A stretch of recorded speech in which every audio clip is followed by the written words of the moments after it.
जय श्री राम। सभी यूट्यूब दर्शकों को और फेसबुक लाइव दर्शकों को मैं मुकेश दुबे जय श्री राम करता हूं। आप सभी को जय श्री राम, जय श्री राम। तो जैसे कि आप सभी को जानकारी है, बालकांड रामायण का पाठ चल रहा है। इसमें हमने आपको पिछले भाग में सुनाया था श्री राम जी का जनकपुरी को देखने के लिए जाना। उनके साथ श्री लक्ष्मण जी भी थे और उनको यज्ञशाला देख के आते हैं और वहाँ के बाजार वगैरह देख के आते हैं और वापस अपने गुरु जी के पास आते हैं। अब आगे की कथा सुनते हैं, आइए आनंद लेते हैं। कि शबाए सप्रेम विनीति अति सकुच सहित दो भाई, गुरुपद पंकज नाय सिर बैठे आय सुपाय लखन सिय रामचंद्र शंकर हरिओम। फिर बड़ी नम्रता, संकोच, प्रेम तथा भक्ति युक्त होकर दोनों भाइयों ने आकर गुरु विश्वामित्र जी के चरण कमलों में सिर झुकाया और आज्ञा पाकर बैठ गए। कि निस प्रवेश मुने आयस दीना, सब ही संध्या बंदन कीना। कहते कथा इतिहास पुरानी, रुचिर जन जोग जाम से रानी। तब रात्रि होते देख मुनि जी ने आज्ञा दी कि अब संध्या वंदना कर लो। दोनों भाइयों ने संध्या किया और पुरानी ऐतिहासिक कथाएं कहते हुए वह सुंदर अर्धरात्रि व्यतीत हो गई। कि मुनि बर शयन कीन तब जाई, लगे चरण चापन दो भाई। जिनके चरण सरोरो लागी, कर वेद जप जोग विरागी। तब विश्वामित्र अपने आसन पर जाकर सो रहे और दोनों भाई उनके पांव दबाने लगे। जिनको प्राप्त करने के लिए लोग विरक्त होकर अनेक प्रकार से जप योग क्या करते हैं। कि ते दो बांधो प्रेम जन जीते, गुरुपद कमल पलोटत प्रीते। बारे बार मुने आज्ञा दीनी, रघुवर जाय शयन तब कीनी। उन दोनों भाइयों को प्रेम ने ऐसा विवश कर दिया है कि वे अपने गुरु के चरण कमलों को प्रेम सहित दबा रहे। जब मुनि ने बारंबार आज्ञा दी तब श्री रामचंद्र जी ने जाकर शयन किया। कि चापत चरण लखन और लाए, सब प्रेम परम सचो पाए। पुण्य पुण्य प्रभु कहे शोभा ताता, पौड़े धरे और पद जल जाओ तुम। फिर लक्ष्मण जी मन लगाकर प्रेम सहित श्री रामचंद्र जी का पांव दबाने लगे, परंतु वैसे सकुचाते जाते थे। और जब प्रभु ने बारंबार कहा कि हे तात जाकर सो, तब उनके चरण कमलों को हृदय में धारण कर लक्ष्मण जी जाकर सोए। कि उठे लखन निस विगत सुन, अरुण सिखा धुन कान। गुर ते पहले हैं जगत पति, जागे राम सुजान लखन सिय रामचंद्र शंकर हरिओम। तब प्रातः काल होने को आया। तब अरुण शिखा यानी मुर्गा की बोली कान में पड़ते ही लक्ष्मण जी उठ गए और गुरु विश्वामित्र से पहले सुजान श्री रामचंद्र जी भी जाग गए। कि सकल सोच कर जाय नहाए, नित निवाहे मुने शरनाए। समय जान गुर आयस पाई, लेन प्रसून चले दो भाई। फिर सब लोग शौच आदि से निवृत्त हो जाकर स्नान किए और नित्य कर्म कर राम लक्ष्मण ने मुनि के चरणों में जाकर दंडवत किया। फिर समय जान गुरु की आज्ञा पाकर दोनों भाई उनकी पूजा के लिए फूल लेने के लिए चले गए। के भूप बाग बर देखे जाए, जय बसंत ऋतु रही लो भाई। लागे बेटा पे मनोहर नाना, बरन बरन बर बेल बिताना। देखा तो राजा का वह श्रेष्ठ बगीचा निकट ही था, जिसमें बसंत ऋतु शोभायमान हो रही थी और जिसमें वर्ण वर्ण के सुंदर लता बेलों के सुंदर चदोबे और मनोहर वृक्ष लगे हुए थे। कि नव पल्लव फल सुमन सुहाए, निज संपत्ति सुर रूप लजाए। चातक कोकल कीर चकोरा, कूजत बेहगे नटत कल मोरा। नए पल्लवों में फल फूल शोभायमान है, मानो अपनी संपत्ति से कल्प वृक्ष को भी लज्जित करते हैं, और जिन पर पपीहा कोयल तोते चकोर मीठी बोली बोल रहे हैं और मोर नाचते हैं। कि माधवाग्य सर सोहे सुहावा, मनीषो पान बेचे त्रिवनावा।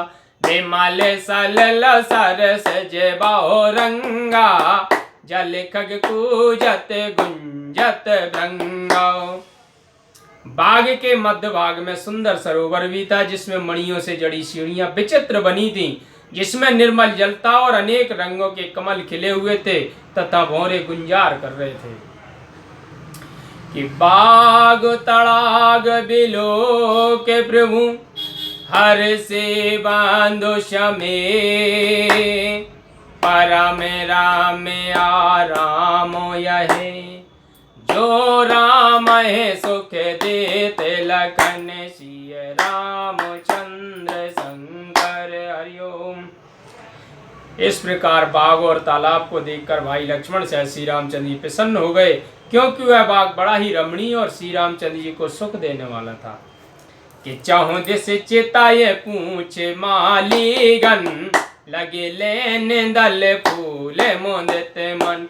तहे अवसर सीता तहे आई, गिरिजा पूजन जननी पठाई। तब श्री रामचंद्र जी चारों ओर दृष्टि डालकर और मालियों से पूछकर प्रसन्न मन से दल और फूल लेने लगे। उसी समय वह सीता जी भी आ गईं, जिन्हें पार्वती जी की पूजा करने को माता ने भेजा था। कि संग सखी सब सौभाग्य सयानी, गावै गीत मनोहर वाणी। सर समीप गिर जाग्रह सोहा, बरन जाय देख मन मोहा। उनके साथ में सब सुंदर चतुर सखियां थीं, जो मनोहर वाणी में गीत गा रही थीं। सरोवर के पास पार्वती जी का मनमोहक मंदिर था, जिसका वर्णन नहीं किया जा सकता। कि माँ जन कर सर सखन समेता, गई मोदत मन गौर निकेता।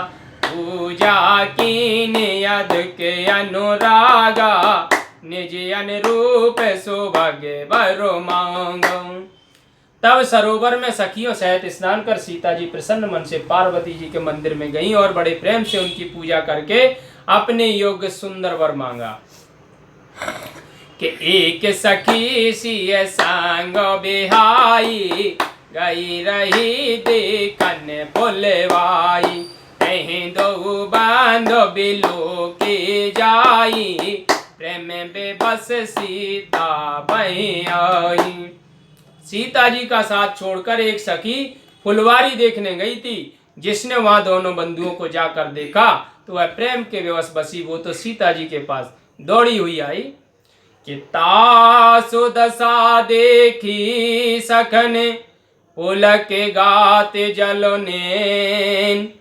कहो कारण निज हरस करे, पूछे सब मृद बेन लखन। सिय रामचंद्र शंकर हरिओम।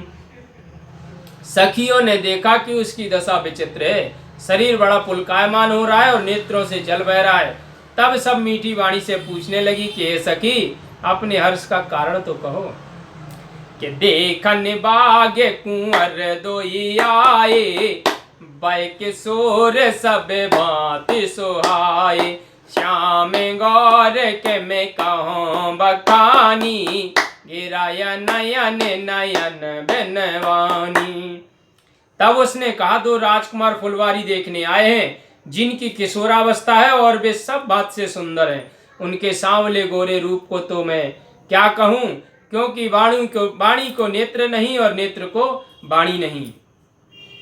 के सोने हर सी सब सखी शयानी, सियहि अति उते कंठा जानी। एक कहायन पे सोते तये आली, सोने जे मुने संगे आए काली। उसकी ऐसी बात सुनकर सब सखियां प्रसन्न हो गईं और सीता के हृदय में अधिक उत्सुकता हो गई। तब एक सखी कहती है, सखी वे वही राजपुत्र हैं जो कल मुनि जी के साथ आए हैं, कि जिन निज रूप मोहनी डारी, कीने स्वस नगर नर नारी। मरनत छवि जय तय सब लोगु, अबस देखी आए देखन जोगु। और जिन्होंने अपने रूप की मोहिनी से नगर के स्त्री पुरुषों को बस में कर लिया है, उनकी शोभा का जहां तहां सभी लोग वर्णन करते हैं। चलो देखें, जो अवश्य देखने के योग्य हैं। कि तासो बचन यते सियाए सोहाने, दरस लागे लोचन अकोलाने। चली आग्र कर प्रिय सख सोई, प्रीत पुरातन लखाए न कोई। उसका कहना सीता जी को अत्यंत ही अच्छा लगा और दर्शन के लिए नेत्र व्याकुल हो उठे। तब उस प्यारी सखी को आगे लेकर सीता जी चली, जिससे उनकी पुरातन प्रीति को कोई लख ना सके। कि सोमर सी नारद वचन, ओपेजी प्रीत पुनीत। चकित बिलोकत सकल दिसे, जन शिशु मृगी शबीत लखन। सिय रामचंद्र शंकर हरिओम। नारद जी के वचन स्मरण के सीता जी के मन में पवित्र प्रीति उत्पन्न हो गई। सीता जी चकित हो चारों ओर ऐसे देख रही हैं मानो बलहारिणी भयभीत होकर देख रही हो। कि कंकन किंकन पर धुन सुन, कहत लखन सन राम हृदय गुण। मानव मदन द्वंद बीदीनी, मन सबे सबे जाए कहे दीनी। तब कंगन किंकणी और नूपुर आदि आभूषण की ध्वनि सुनकर के श्री रामचंद्र ने लक्ष्मण से कहा, हे लक्ष्मण, यह तो ऐसा जान पड़ता है मानो समस्त विश्व पर विजय करने की इच्छा से कामदेव डंका बजा रहा हो। कि अस काहे फिर चित्ते ये ते ओरा, सिय मुख शशि भये नकन चकोरा। भये बिलोचन चारो अचंचल, मानव सकोचन में तजे दिगंचल। ऐसा कहकर उन्होंने सीता के चंद्रमुख की ओर देखा तो नेत्र चकोर हो गए। फिर तो वे सुंदर चंचल नेत्र ऐसे ही स्थिर हो गए जैसे संकोचवश राजा निमि यानी राजा जनक के पूर्वज, जिनका निवास सबकी पलकों में रहता है, पलक से हट गए हों। कि देख सिय शोभा सुख पावा, हृदय सराहत बचन नयावा। जनो बेरांच सबन जन पोनाई, बैरज बेसो काहे प्रगट दिखाई। सीता जी की शोभा देख श्री रामचंद्र सुख पाव से हृदय में सराहते, परंतु मुख से वचन नहीं आता। मानो ब्रह्मा जी ने सीता जी को रचने में सारी निपुणता को प्रत्यक्ष कर दिखा दिया हो। कि सुंदरता कहूँ सुंदर करई, छवि दीप सिखा जनो बरई। सबे पे माँ कभी रहे जो ठारी, कह पटतरों विधि है कुमारी। वह रचना सुंदरता को भी सुंदर कर रही थी, मानो सौंदर्य गृह में कोई दीप शिखा जल रही हो। सीता जी की समता किससे हो? सब उपमाएं तो कवियों द्वारा झूठी हो गई हैं। कि सिय शोभा ही बरन प्रभु, आपन दशा विचार। बोले सोच मन अनुज सन, बचन समय अनुहार। लखन सिय रामचंद्र शंकर हरिओम। तब सीता की शोभा का मन में वर्णन कर तथा अपनी दशा का विचार कर श्री रामचंद्र पवित्र शब्दों में अपने छोटे भाई लक्ष्मण से समय के अनुकूल यह वचन बोले कि कि तात जनक तन आय सोई, धनुष जाग जय कारण होई, पूजन गौर सखी ले आई, करत प्रकाश फिर फुलवाई। हे भाई, जिसके कारण धनुष यज्ञ हो रहा है, यह वही जनक जी की पुत्री जानकी है, जो सखियों को लेकर पार्वती जी की पूजा करने आई है और इस फुलवारी में प्रकाश करती हुई घूम रही हैं। कि जासो बिलो के आलोक के शोभा, सहज पुनीत मोर मन छोवा, सो सब कारण जान विधाता, परिक शोभा दे अंग सुन भावता। जिसकी अलौकिक शोभा को देखकर मेरा सहज ही पवित्र मन क्षुब्ध उठा है, सो यह सब कारण क्या है इसका तो विधाता ही जाने। किंतु हे भाई सुनो, मेरा दाहिना सुप्रदंग फड़क रहा है कि रघुवंशन कर सहज स्वभाव, मन को पाते पग धराए न काऊ, मोहे अतिशय प्रतीत मन केरी, जय सपने हो पर नार नाहेरी। रघुवंशियों का तो यह स्वाभाविक गुण है कि वे भूलकर भी कुमार्ग पर पांव नहीं देते। फिर मुझे अपने मन का पक्का विश्वास है कि जिसने स्वप्न में भी किसी परनारी की खोज नहीं की है, कि जिनके लहाए नर पुरन पीठी, नहीं पावे परती मनो डीठी, मंगन लहाए न जिनके नाही, ते नरवर थोरे जग माही। जिनकी पीठ को संग्राम में शत्रु नहीं पाए हैं, और जो पराई स्त्री की ओर कभी आंख नहीं उठाते, और जिनके घर से याचक कभी निराश नहीं जाते, ऐसे श्रेष्ठ पुरुष संसार में बहुत थोड़े हैं। करते बाते कही अनुजे सने, मन सिय रूप लोभान, मुख सरोज मकरंद छवि, कार्य मधुपेय विपान, लखन सिय रामचंद्र शंकर हरिओम। लक्ष्मण के साथ वार्तालाप करते हुए श्री रामचंद्र जी सीता जी के रूप पर मन ही मन मुग्ध हो गए। उनका मन भ्रमर सीता के मुख कमल के सौंदर्य रूप मकरंद का पान करने लगा। कि चितवत चकत चहूं दिस सीता, कहेंगे न पे किशोर मनो चिंता, कहें बिलोक मृग सावक नयनी, जनत बरस कमल सत सैनी। इधर चकित होकर सीता जी चारों ओर देखने लगी कि वे मन के चाहे नृप किशोर कहाँ गए। वह मृग छोने के समान नेत्र वाली जहां ही देखती थी, मानो वहीं श्वेत कमलों की धारा बरसती हो। कि लटा ओट तब सकन लखाए, श्यामल गौर किशोर सोहाए, देख रूप लोचन ललचाने, हर्ष जनों ने जनिधि पहचाने। तब सखियों ने सीता जी से उन राज किशोरों को लता की आड़ में जाते हुए दिखाया। तब उनका रूप देखकर सीता जी के नेत्र ऐसे ललचा गए जैसे वे अपना खजाना पहचान गए हों। तके नयन रघुपति छवि देखे, पलकन हूँ पर हरीन में से, अधिक स्नेह देह में बोरी, सरत ससे जन चिताओ चकोरी। श्री रामचंद्र जी की शोभा को देखते देखते नेत्र थक गए और पलकें बंद होना भूल गईं। अत्यंत स्नेह के कारण देह की सुध वैसे ही भूल गई जैसे शरद ऋतु के चंद्रमा को देखकर चकोरी भूल जाती है। कि लोचन मग राम है और रयानी, दीन पलक कपाट सयानी, जब सिय सखन प्रेम बस जानी, कहे न सके कछु मन सको चानी।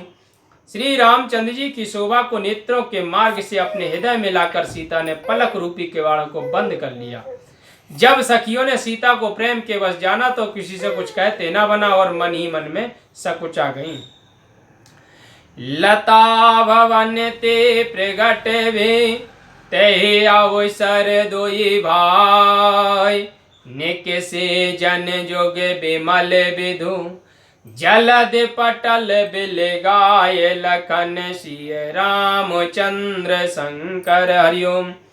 उसी समय दोनों भाई लता भवन से बाहर ऐसे प्रकट हुए मानो मेघ पटल से होकर दो निर्मल चंद्रमा बाहर निकल आए हों। बोलो सियावल रामचंद्र की।